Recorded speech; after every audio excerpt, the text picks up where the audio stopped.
So hi everyone. Hope you're all doing well, and thank you for coming. Especially thank you to Sahrish for coming and sharing your experience and knowledge with us.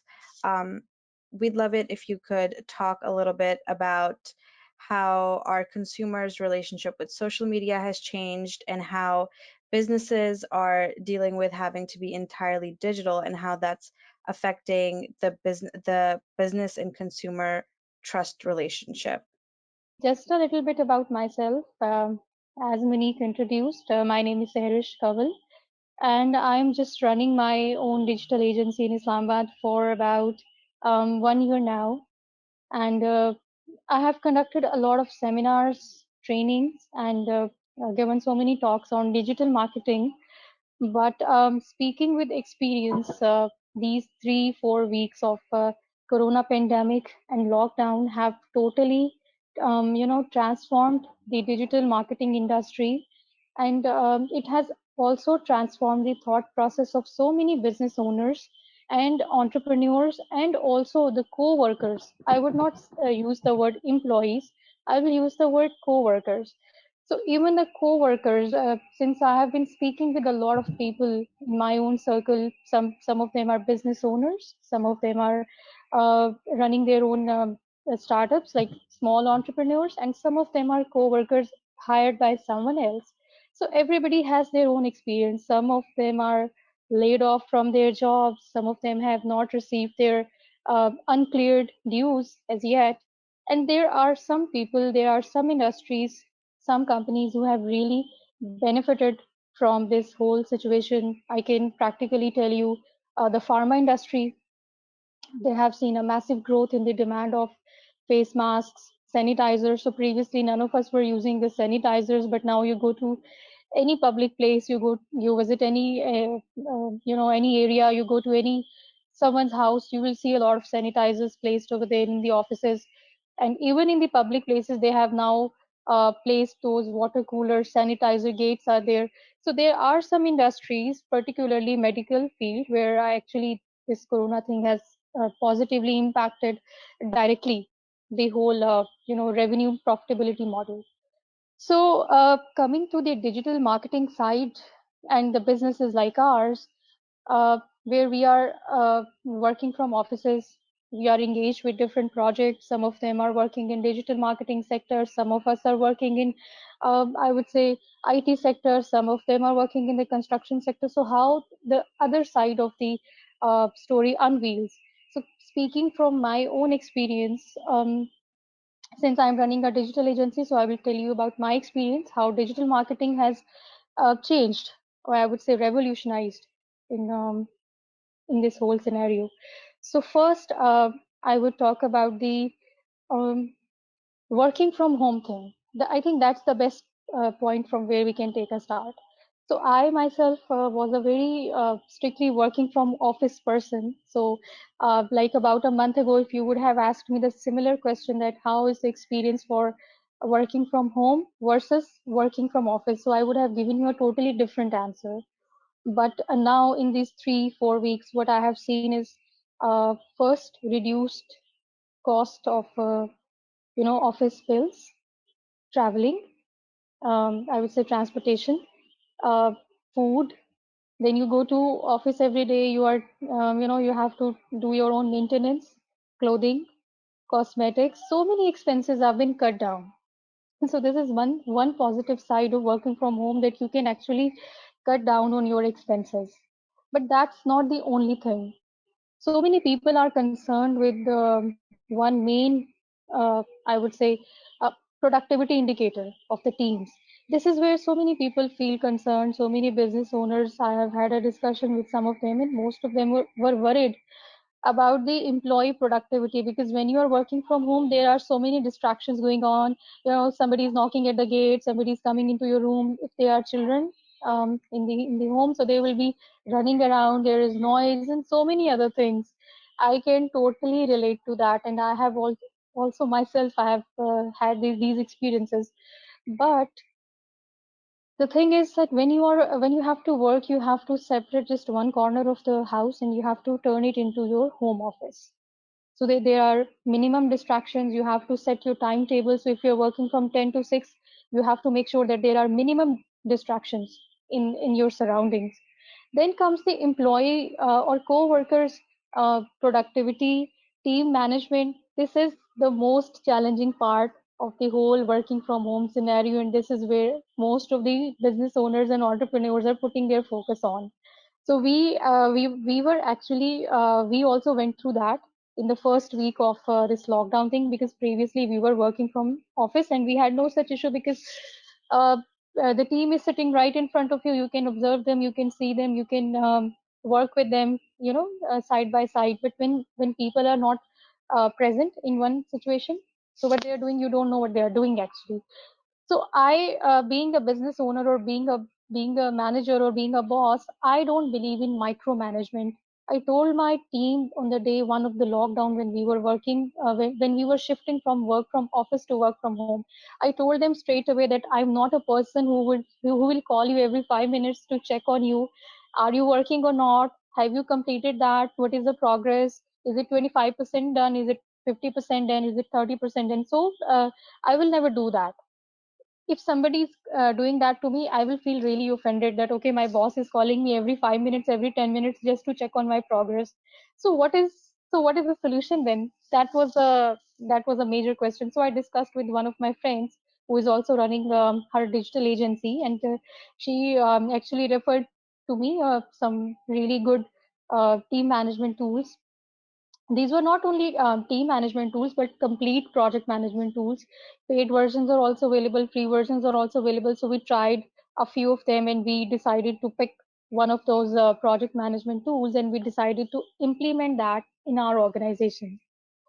So then when we moved on to that project management tool, what we started doing, we first uh, designed a complete content plan for the whole 30 days, that okay, these are the 30 days for which we have to prepare content. Okay, so now let's divide it into weekly breakdown. So we just did a complete weekly breakdown of the content. So we assigned the content captions and description to the content designers, gave them a deadline. Okay, we have to submit the content to the client on Friday, so you give us by Thursday evening. So we may also review, and by Friday we'll submit it to the client. Then came the designing part. That was the most difficult part, because when the designers are just working right in front of you, you can see what colors they are using, what elements they are using, and how are they designing the whole part.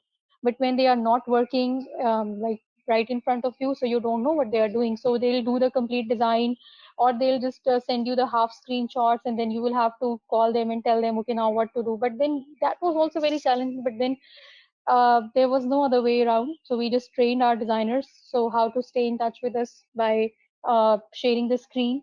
So when they are doing some complicated, so basic designs, they do it on their own. So when they are doing some complicated designs, so we work with them like side by side on Zoom meetings or Skype meetings. They're sharing their screen.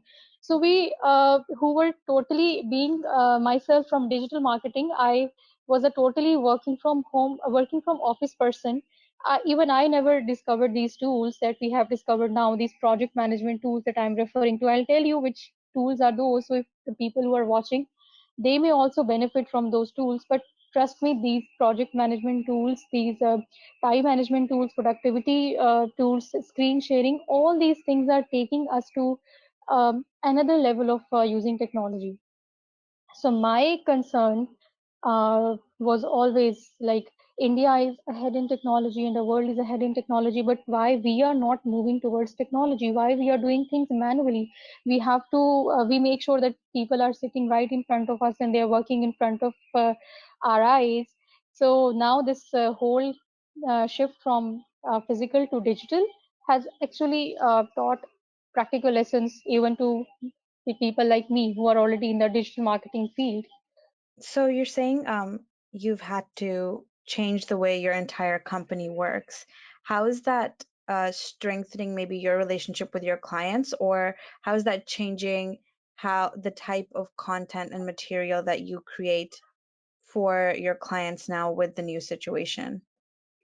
That's a very good question, and in fact, I was just thinking that we must be discussing this because without having good relationships with your team, you cannot even make your client happy. So if the team is happy, then they will be working wholeheartedly for your clients, because you are telling them, okay, this is our client and we have to make them happy. But just for the sake of making your client happy, if you are just offending your team, or if you are not making sure that they are also happy, then that could be another problem. So before moving on to client, as I mentioned earlier, I told my team on the very first day of lockdown that I am not going to micromanage you. People start getting offended when you just keep on calling them every 5 minutes and asking them that, okay, what happened to the task that I assigned to you. So first we organized ourselves, and first week was really really very difficult because we were moving from a complete physical setup to a completely digital setup, and that transformation was not even easy for us. Staying in touch with the people over WhatsApp or over the project management softwares, or even calling them after an hour or two, doesn't seem very helpful to me. But what we did, we streamlined our content and our design.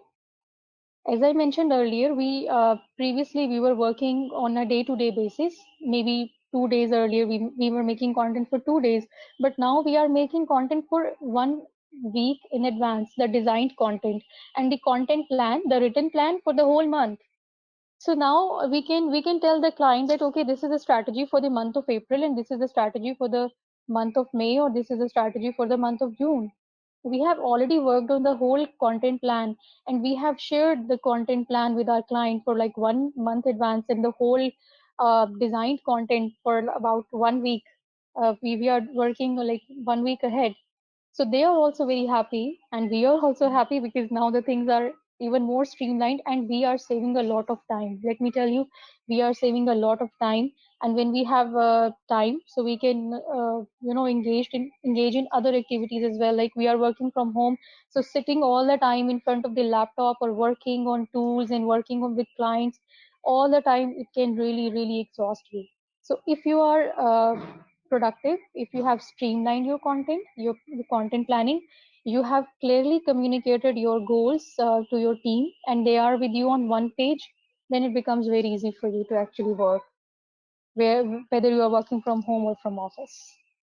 Yeah, and I'm sure that helps you manage more clients and more workload, as you were Yes. saying before, that with the situation, you are having a lot more to do. So being able to streamline things, you can probably offer a lot more to your clients. Yes, exactly. Yeah.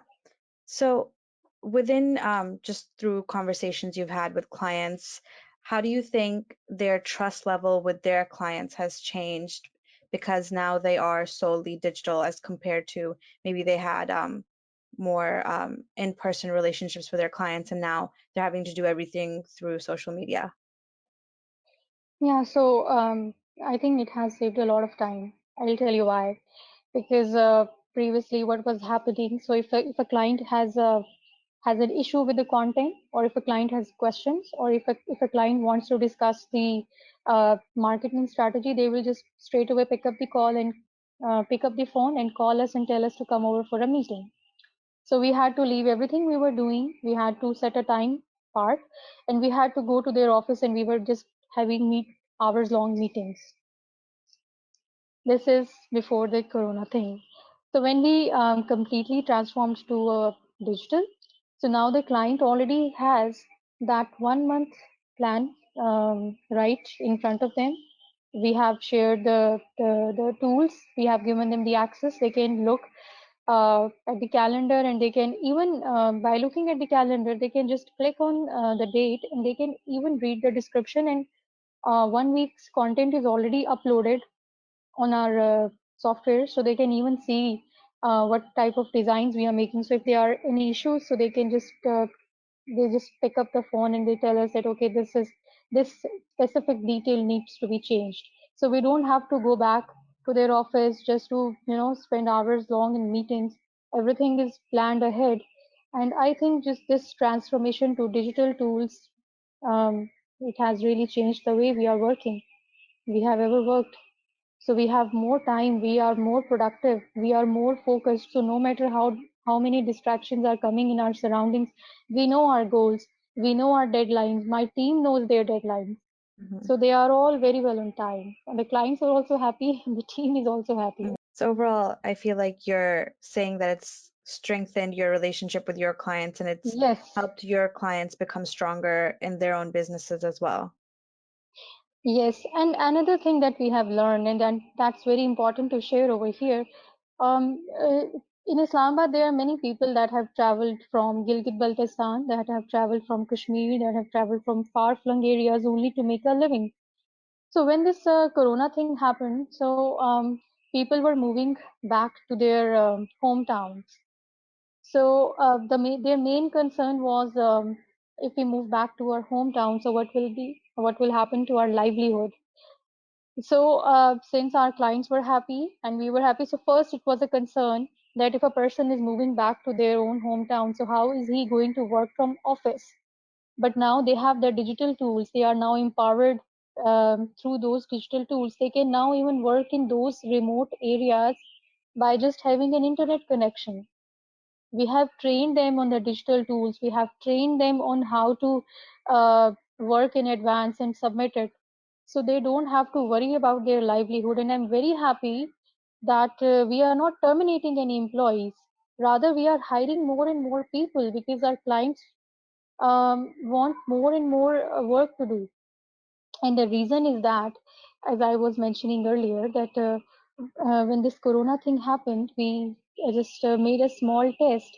We were really unsure about the ad campaigns, how the ads are going to perform, because we were running ads and we were seeing average response.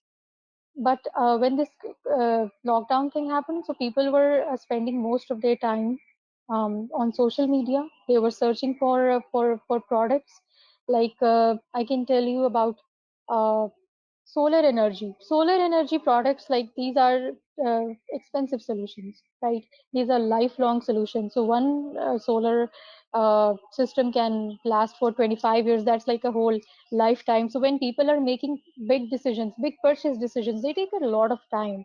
So previously, what was happening? Most of the people were busy in offices. They were traveling. They were going out, so that they didn't have time actually to spend a lot of time on social media. So what they were doing, they were just using it for entertainment purposes. But now, since we are spending more time on social media, the ad campaigns that we are running, we are seeing 4 times more response in those ad campaigns where the purchase decisions are like long, long cycle purchase decisions. There are certain industries that have seen a uh,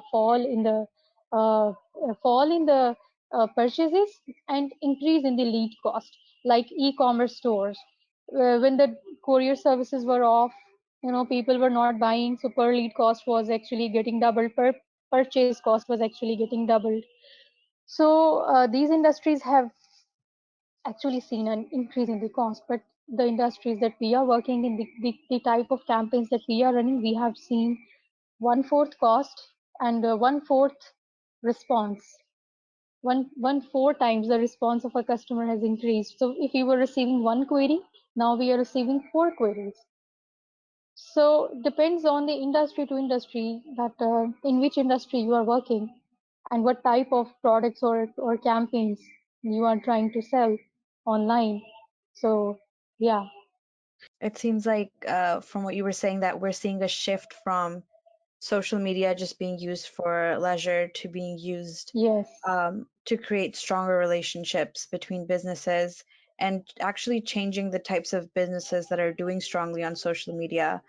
Because before this, we all know that e-commerce companies and um, brands that sell clothing and things like that were doing very strongly on social media to begin with. So yes. there's a change in that now. For now, yes. Why? The reason is that because so many people have unfortunately lost their jobs, right? So many people have spent their savings on donations to support families that are less privileged. So people are not thinking about lifestyle goods. Like there is a fall in the purchase of clothing in the past 3 4 weeks, because people are not thinking to buy new clothes. They are more concerned about their livelihood, they are more concerned about groceries, they are more concerned about supporting other families that are less privileged. So all those spendings that were previously going to food, I mean the restaurants, the clothing, okay, the sale is on, let's buy some clothes, let's buy 10 pieces, let's buy 20 pieces. That trend has actually, fallen down. So the ad cost has definitely increased. The purchase behavior has definitely shifted. But on the other hand, the pharma sector has made good profits by selling sanitizers and face masks and products like these. And then there is a shift in behavior, like we are now washing hands more often than we were doing it before, which is actually a good thing. So yeah, major purchase Yeah. behavior has changed. Major change actually. Yeah. Would anybody else like to also ask some questions? I wanted to ask one thing. What do you think the change that is currently happening with B2B specifically? Also, please elaborate a little bit, if possible, that you are currently engaged with B2C or B2B market. I would really like to know that what is the exact or a practical change that is happening in the market locally, specifically. Let's talk about Islamabad regarding B2B, as you mentioned, pharma and multiple outlets like clothing lines. So please share a little bit change in B2B environment also, if possible. Okay, so we are working in both sectors, like B2B and B2C, and I can share you with my own experience, not only in Pakistan but also in other countries. Like I also work with clients in USA, UK, so I can tell you that B2B relationships have improved. Why? Because now the business owners have more time to spend on social media. So we were doing some lead generation campaigns for our B2B clients on LinkedIn and Facebook, and we have sorry, not Facebook, LinkedIn, because B2B for B2B, LinkedIn is the best platform, and we have seen increased number of responses from the business owners that were previously not even responding. So for B2B, and even in Pakistan, like we are working with a few clients who are taking on franchises. So for franchise model, we were not doing some specific ad campaigns on Facebook, but those campaigns that were being only run for B2C purpose, even in on those campaigns, some business owners have responded and they are interested to build B2B business, like in terms of taking franchise and going into franchise model. The reason being that these days people are thinking about the long-term survival. They are thinking about the long-term effects of coronavirus, because we can see that it's not going away in the even next 1 month, or maybe 2 months. And if even if it is completely gone, we'll still be very cautious about taking purchase decisions. So people, and especially business owners at this point of time, are more concerned about their long-term business models, long-term purchase decisions, and how to survive post-coronavirus thing. So B2B thing has drastically improved. So is B2C, but again, it depends upon what type of industry we are talking about. So I would say yes, yes for both. That's what I'm speaking practically from my own experience. There might be some other business owner who is working in a different industry, in a different setting, and they might be having a totally different experience. They might be seeing a fall, like we talked about the clothing industry. So the clothing sector or the toys sector or the other such sectors, they have seen um, a fall in the purchase behavior. So they, if they are sharing their experience, they are going to tell you a totally different story. So I hope I made my point that how the positive side, what is the positive side of this whole story. So let me know if I was able to clear you on that.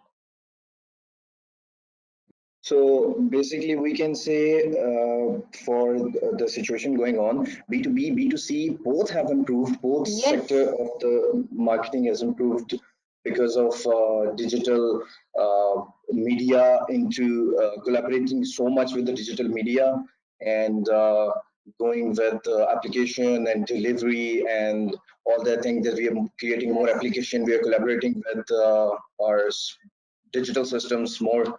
So thank you. Yes, even That's it from me. just adding one point, you just added the application and add to cart thing. So it just came to my mind that yes, this grocery stores, these online delivery websites and online delivery apps have really improved, and you can see a lot of ads coming on a daily basis. I see at least 4 to 5 ads on a daily basis coming from a grocery store. So we are also working with a local grocery store in which is Islamabad based, and they have three different lines of business, so all in one. So the most I would say successful campaign that we ever ran for them was in this whole scenario, and that was for home delivery 24 by 7 in Islamabad. So we were running campaign for groceries and bakery items, and also they have their own restaurant as well. So we were running the delivery thing for the restaurant meals as well. But we have seen that people have given a lot of response to the grocery delivery and less response in bakery wali side, and then the least response in the restaurant meal thing, because we like to enjoy restaurant meals when we are really in a high mood. So people are actually some people are actually feeling really depressed with the situation, and I can understand that. Sometimes I also go through that, but mostly people are thinking about groceries and stuff. And this business model has also seen great results in these days. I want to ask that you said that more people are using social media, like even business owners and your potential clients, everyone is using, and they're seeing the ads that companies are posting. But I just want to know how many clients are we getting through that marketing, because at this time most of most of the industries are not even getting any sales. But the Mm-hmm. thing you said about that, more potential customer to see our ad, but how many of them are going to purchase that ad? And I just want to know that ROI. So, Ramin, there are two things. One is a lead, and the other thing is sales. So normally what happens is when we are working in a digital marketing field, or we are running a digital agency, so these are two different things. So being a digital marketing agency, what our role is to go to the market, make the right marketing strategy, design the right message, design the right visual post, having the right message, run an ad campaign on their target market, and then generate queries, then generate leads. And then it's their sales team actually who do the sales part. So the digital agencies do not get involved in sales directly unless there is any such contract with the client. So we are working with 4 different clients at the moment, and none of our client wants us to do sales on their behalf. Reason being that they have their own sales teams. They have people who are sitting in the store, who are sitting in the office, who are properly trained to take on sales calls. If we, being digital agency handling multiple clients, start working on their sales as well, so we might miss some important points. That's why no digital agency, no responsible digital agency ever take on the sales thing. There are some business models in which they commit that you do a certain number of sales and take certain part of commission. We don't do that. However, how we monitor the quality of those leads, we just keep on communicating with the clients, uh, their representatives, and they keep on communicating with their sales team. And they indicate us that, okay, there were 20 leads and 6 of them are closed today. Today, 10 of them are closed. Sometimes it happens that 1 or 2 lead may close because it depends on your purchase, your industry. So if you are working for a grocery client, so maybe out of 50, 30 or 40 leads will be getting closed. People are calling them and people are telling them their orders and they are just making the purchase. But if it's a, what if it's a big company? What if it's an energy company? What if it's a solar solution worth 10 lakh rupees? So you cannot close a 10 lakh worth rupees of a deal in just on just one query. You have to make follow-up calls. But then again, that is the part where their sales team come in. Our responsibility, the digital marketer's responsibility, is to make sure that they are getting whatever leads they are getting, they are quality leads. We are not providing them leads that are not even close to their market. So I think I was able to make my point clear. If there are any further questions, just let me know. If your current scenario is that you are doing an ad campaign and you are not getting results, so then Yeah. there could be multiple factors. You cannot, there could be market conditions as well. There could be economy conditions as well. There could be political or law and order situation. There could be pandemic situation. There could be any reason. So if you are generating, if you are running campaigns and you are not seeing results, then maybe check your target audience, check your ad copy, check your visuals, check the timing in which you are running the campaigns. And if you are running campaigns and you are getting results, but those results are not converting into sales, then maybe check your sales model. How many follow-up calls you are doing? How good are you at with communicating with the client? Or basically you have to identify the core issues. If the client is having a problem with your product price range, then you maybe need to work on the price range. If you have the products but these are not upgraded, so you need to upgrade your products. So first you have to do the market research. Whenever you are running a campaign as a digital marketer, first do your market research. If you are a business owner and you are trying to sell your own products or services on social media, first do your market research. So market research is the core of any marketing strategy or any ad campaign. Sometimes we are doing everything in our best, but we might be missing the right market research. Maybe the market conditions are not feasible for purchase. So people might be uh, posting you a lot of questions about your products, but they are not able to buy that because of the corona situation. Same thing that is happening with the clothing industry right now. So I was just thinking that they must have planned a lot of campaigns for Ramzan, for Eid, for 14th August. But see how the market has changed. People are not even thinking about the Eid clothing at the moment. They are more concerned about their Aftari and Sehri, how they are going to make sure that they have food on their table. The people who are privileged, the people who can, most of them are engaged in making donations, making ration bags, and distributing to people who are less privileged. So, who is thinking about buying photography services or video services or event management services or clothing services? Who is going to buy that? No one. Thank you, Sarish. You've been really informative and helpful. There's so many changes that are happening right now, and it's really great to hear your experience because you're so heavily involved in all of this. So, thank you so much for taking your time out and coming and sharing all your knowledge with us.